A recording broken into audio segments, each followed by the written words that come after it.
guys who are telling you that there is no Christian genocide are also the same brain, the terrorists behind the peace talk with the terrorists. So to them, they are using non-kinetic. They are making peace. But right where they are having their peace meeting, they are also receiving the news of there are other terrorists who have now kidnapped other people. And if you have an idea, when people get kidnapped and killed, it's horrible. But do you even understand what it is like for the families of those who have been kidnapped before and ransom paid? If you know how many families whose lives have been destroyed completely because they had to sell all of their belongings to pay ransom to these terrorists. Government is paying terrorists, government is rewarding terrorists, and nobody is even talking about the victims, no? And the victims, people are like, they are beginning to see them now, like the effect of this terrorism in northern part of Nigeria, beyond all this massacre, all this genocide, right? Even those who survived the abductions of these terrorists, ask them if their lives remain the same again. Their lives never remain the same again. But your government officials, your politicians are busy planning how to make the terrorists comfortable. So in Tifnubu's response, which is softly, is not direct. So he was called to come and speak at the Editors Guild inside the Aso Rock. And then he went on with all his dash, right? So I chose to play that for you in this middle of the conversation, okay? It's the boring part, all right? But we just need to hear it and see if you could make any sense of it. So Koolu this afternoon.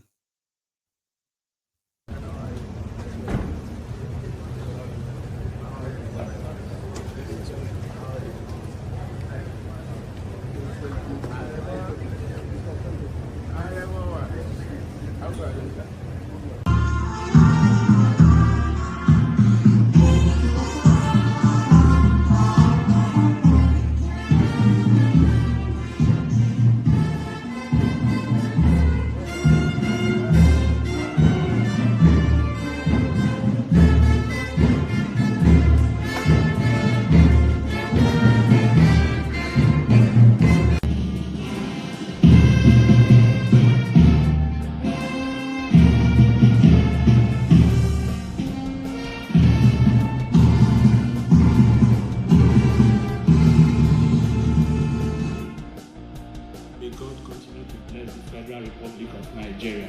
Your voices that inform, educate, and hold power accountable. Now, Koolu himself addressing them and talking about the freedom you enjoy. He said that, many Nigerians are now publishers themselves because everybody now share their own news as they come about them, right? So he wants you to please say something nice about the contraption because among everything you may accuse his regime of, you won't say he's very much confrontational with the media. And it's what he won't have to do, right? Koolu. Over subsidy removal, quote unquote, the floating of our exchange rate, removing the arbitrage, the corruption in the society, and the opportunity blocked against the entire economy.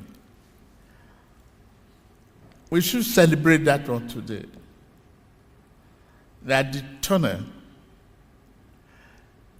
of darkness and the head wing of the economy is getting better.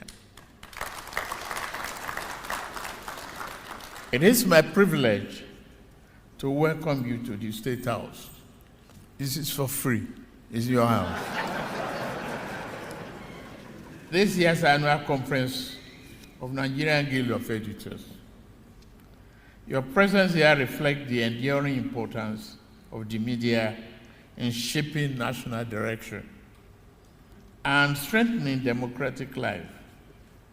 I commend the leadership of the Guild for sustaining the tradition of reflection and professional engagement. The theme you have chosen, democratic governance and national cohesion, role of editors, invite us to reflect on the state of our democracy and the way in which public discourse can either strengthen or weaken the bonds that hold our nation together. This conversation is necessary as we continue to build institutions that are transparent, resilient, and trusted by our citizens. Throughout our history, journalism in Nigeria has been more than a profession. It has been an instrument of national awakening. From early newspapers that challenged the colonial injustice to the principled voices that kept hope alive during the dark days of the military dictatorship. And at this junction, I must say thank you, Maiyegun General. I thank you enough for the commitment, dedication, patriotism, and partnership that we all share. The blah. Don't worry, I'm going to be like quick with him, okay? So that you don't get bored to death. So talking about the independence of the media, which is not really independent, right? So, and then it went on again. Watch this. It's a large, as you know, and diverse country. Debate and differences are part of our reality. However, disagreement must never translate into erosion of national cohesion. Criticism, when informed and constructive, is a service to the nation. But cynicism that breeds mistrust and despair can weaken the very foundation of the society we seek to improve. The national interest must always remain paramount. We live in a time when information travels rapidly and widely. Social media has made every citizen a potential publisher. This has benefits, but it also increases the speed and scale of misinformation. Falsehood can take root before truth has time to speak. In such an environment, the editorial function is more important than ever. Verification must be your anchor. Balance must be your principle. And professional judgment must be your guide. I urge you, therefore, to continue upholding the highest standard of journalism. Report boldly, but do so truthfully. Criticize government policy, but do so with knowledge and fairness. Your aim must never be to tear down what we are building together, but to help build a better society. On our part, this administration remained committed to securing our nation, sustaining economic stability, and widening the circle of opportunity for all citizens. The reform we have undertaken have been challenging, but they are designed to place our economy on a strong and enduring footing. We have taken steps to restore macroeconomic balance, encourage investment, and build confidence. The signs of progress are visible in several sectors of the economy. I mean, I could sit down and write all that kind of jargons, right? There's something about government when they start talking about information and misinformation. And it beggars belief, right, that the people who thrives in propaganda, whose number one instrument of uh, chaos is their propaganda, where they plant lies every now and then. But social media has been, has been their own sort of like a albatross, right? The karma, because social media is a place where if something happened right now and you put it on the social media, that means the government has no control. There's no editorial. There's nobody that's going to try to bury some certain things because they don't want to give the government bad name or bad image in the public. So before social media, these guys have always been the gatekeepers of all information. They hired what they call the hatchet jobbers, people who get to help misinform the public, mislead them, and on and on and on. So they own media houses here and there. Then social media came, and people could become, influencers who have millions. Like some of us actually have access to millions of people than the government themselves. Although people will say, oh, the government is like the biggest, they always have no, that's not true. You have citizens who currently have access to over 100, 200 million, 300 million people worldwide, including Nigeria, right? And on a regular basis. And there are many. So it means that the government no longer controls they no longer gatekeep access to information. So stupidity is now by choice. And governments continue to still work on those foolish ones that relies on their lies. So when your government is lying, they will say it is policy, it is government policy. But when you lie, they will say you want to cause national problem. So they use propaganda, right? When they lie, they call it propaganda, by the way. So propaganda to say we don't have to, because we need to regulate public perception so that we don't burn the country. So using that is, controlling the avenue or how you have access to information and the type of information you have access to, which was their sole sort of like a power then. They've lost it. So social media now became a threat where the government that lies to the people every day, the government that continue to shift posts, right? Whenever they are asked to take responsibility, right? They will shift the goalposts. And then they will find a ways of kind of like twisting it, blending, So social media makes it impossible. And their fear is that if more people actually have access to this information, it could spell a doom for them. So they have to, kind of like give a dog a bad name in that sense by telling people that social media, on the one hand, they will appeal to you. On the other hand, they are haunting people based on the information they put out that they felt like could undermine their own regime. So Koolu on the part of security, because if they are doing something, you will feel it, you will see it. That's how it should be, right? And then, if they are not doing it so well, you can possibly like question them on that, criticize them on that. But when they are not really doing it, but they are giving themselves medals to say, you may not see what we are doing, it's because you are blind. Give it time, you are going to see it later. Why do I have to see it later? Why do you have to explain to me what you are doing?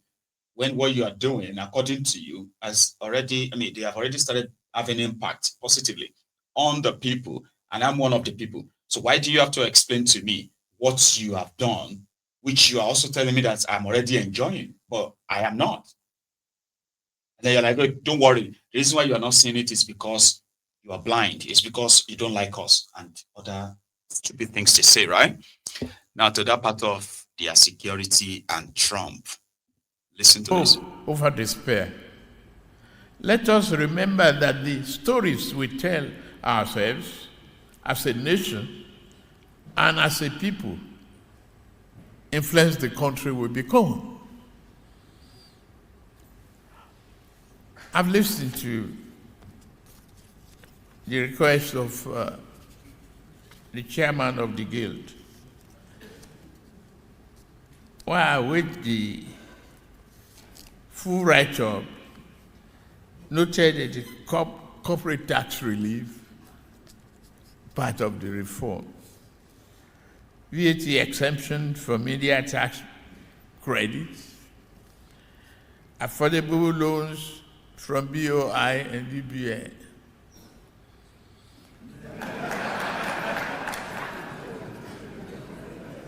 establish development grants for digitization, repeal laws that inhibit press freedom, discuss it now, highlight it if you know. I, as your president, endorsed the proposals. Media and safety data will be our outcome.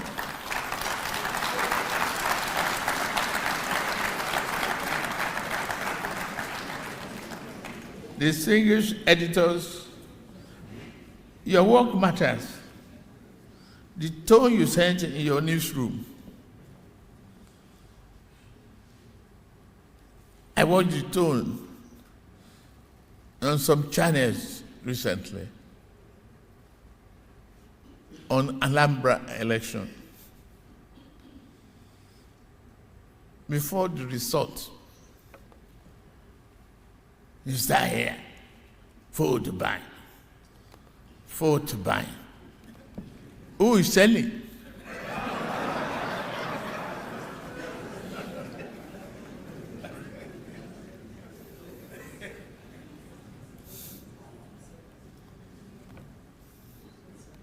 If there's no reason to complain, let's be cheerleaders.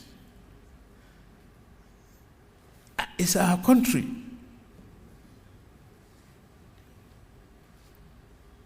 It is our country.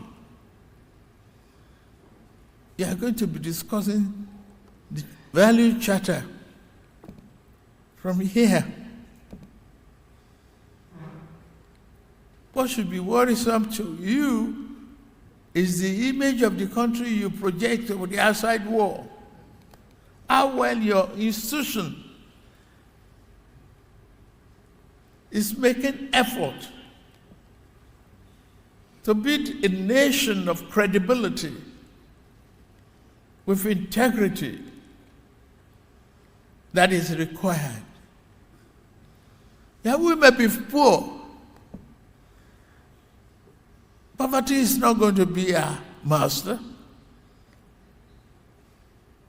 We are going to come out of it. Yes, we are challenged by terrorism, banditry, and others. We recognize that.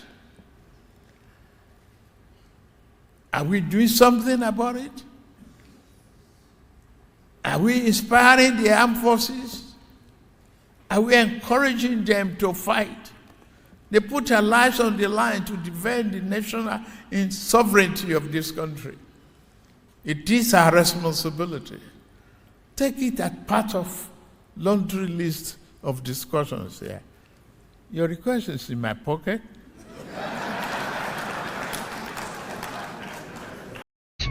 ọ̀rọ̀ tó sọ yìí ọ̀ ń ṣeré ni àbọ̀ ń ṣe